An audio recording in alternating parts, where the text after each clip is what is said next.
তো বন্ধুরা, ঠিক আছে আমাদের সকলকে স্বাগত। আজকে আমি বানাবো আলু আর বাঁধাকপি দিয়ে সম্পূর্ণ নিরামিষ একটা নতুন রেসিপি। তার জন্য দেখুন বাঁধাকপিটা আমি এরকম ছোট টুকরো করে বেঁধে নিয়েছি। আমি টুথপিক দিয়ে আটকেছি। যদি আপনি টুথপিক দিয়ে না আটকাতে পারেন তাহলে সুতো দিয়েও বেঁধে নেবেন। আমি সুতো দিয়েও বেঁধে নিয়েছি দেখুন সুতো। সুতো দিয়ে বেঁধে নিয়েছি আর ৩ টে আমি টুথপিক দিয়ে আটকেছি। আপনাদের যেটা সুবিধা হবে সেটাই করবেন। আর এখানে আলুটা আমি একটু বড়, বড় পিস করে কেটে নিয়েছি। এবার এগুলো আমি একটু লবণ দিয়ে সিদ্ধ করে নেব। চলো আমি ১ম এ অল্প একটু লবণ দিয়ে দিলাম। এগুলো আমি দিয়ে দেবো সিদ্ধ করার জন্য। যতক্ষণ গুড়টা সিদ্ধ হচ্ছে তাহলে পেস্ট বানিয়ে নেব। তার জন্য আমি আতপ চাল ভিজিয়ে রেখেছিলাম। দেখুন গুড়টা একটা মিহি পেস্ট বানিয়ে নেব। দেখুন কপিটা সিদ্ধ হয়ে গেছে। আমি গ্যাসটা বন্ধ করব। করে আমি জল থেকে কপিগুলো তুলে নেব। নিয়ে ঠান্ডা করব। যতক্ষণ কপি ঠান্ডা হচ্ছে একটা ব্যাটার বানিয়ে নেব। দেখুন চালটা বেটে নিয়েছি আর মিক্সি দিয়ে অল্প একটু জল নিয়েছি। এর মধ্যে আমি দিয়ে দেবো পরিমাণ মতো লবণ, হলুদ গুঁড়ো, ঝালের জন্য লঙ্কার গুঁড়ো আর ধনে জিরে আমি একসাথে গুঁড়ো করে রেখেছি সেটাও দিয়ে দেবো। এর সাথে আমি দিয়ে দেবো ময়দা।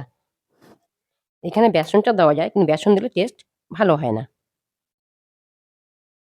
আমি খুব ভালো করে মেখে একটা ব্যাটার বানিয়ে নেব। ব্যাটার আমি খুব ভালো করে ফেটিয়ে নেব। দেখুন ব্যাটার আমার রেডি হয়ে গেছে। এর চেয়ে পাতলা বা মোটা কোনোটাই করা যাবে না। আমি এখানে একটা মশলা ঘোল বানিয়ে নেব।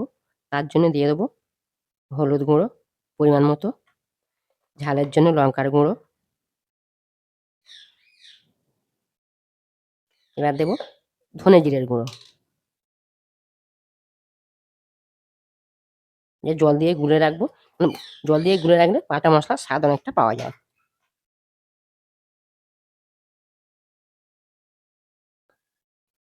দেখুন টুথপিকটা খুলে নিয়েছি। যেগুলো সুতো বাঁধা সুতোগুলো কেটে নেব। এইভাবে দু হাতে চেপে একটু আমি জলটা বার করে দেবো। এবার আমি যে ব্যাটার বানিয়ে রেখেছি ব্যাটার মধ্যে ডুবিয়ে দেবো। আমি কড়াইয়ে তেল দিয়েছি। তেলে আমি এটা ভেজে নেব। এভাবে সবকটা আমি করে নেব। উল্টোতে লাল করে ভাজবো, ভেজে তুলে নেব। দেখুন আমার সব কপিগুলো ভাজা হয়ে গেছে। তাই তেলটা অনেক বেশি ছিল। আমি অনেকটা তেল উঠিয়ে নিয়েছি। এর মধ্যে এবারে ফোড়ন দেব। ২ টো শুকনো লঙ্কা, ২ টো তেজপাতা, একটু গোটা জিরে। ফোড়ন ফোড়নটাও হয়ে গেছে। ফোড়ন থেকে খুব সুন্দর গন্ধ বাড়িয়েছে। এবার আমি আলুগুলো দিয়ে দেবো।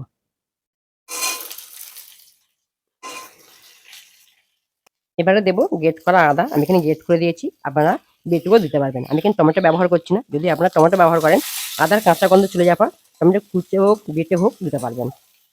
আদাটা আমি খুব বেশি ভাজবো না, হালকা ভেজেছি। এর এই মশলার ঘোলটা দিয়ে দেবো। দিয়ে কষাবো যতক্ষণ না মশলা থেকে তেল ছেড়ে আসছে। দেখুন মশলা খুব সুন্দরভাবে তেল ছেড়ে দিয়েছে। এবার আমি এখানে দিয়ে দেবো অল্প একটু মটরশুঁটি। এটা অপশনাল, দিতেও পারবেন না, আমার কাছে ছিল তাই দিয়ে দিলাম। এবারে দেবো পরিমাণ মতো জল। জলটা নিজের উপর নির্ভর করবে কতটা ঝোল লাগবে সেই অনুযায়ী। আমি এই বাটির ২.৫ বাটি জল দেবো। দিয়ে ফোটার জন্য অপেক্ষা করব। এবারে দেবো পরিমাণ মতো লবণ। লবণটা আমি ছেঁকে আরেকবার দেবো যদি কম হয়। দেখুন আলুটা সিদ্ধ হয়ে এসছে, সামান্য একটু বাকি আছে। এবার আমি বড়াগুলো দিয়ে দেবো। দিয়ে ৩ থেকে ৪ মিনিট ফোটাবো। ফুটিয়ে একটু ঘি গরম মশলা দিয়ে নামিয়ে নেব। তারপরে আমি দেখাবো।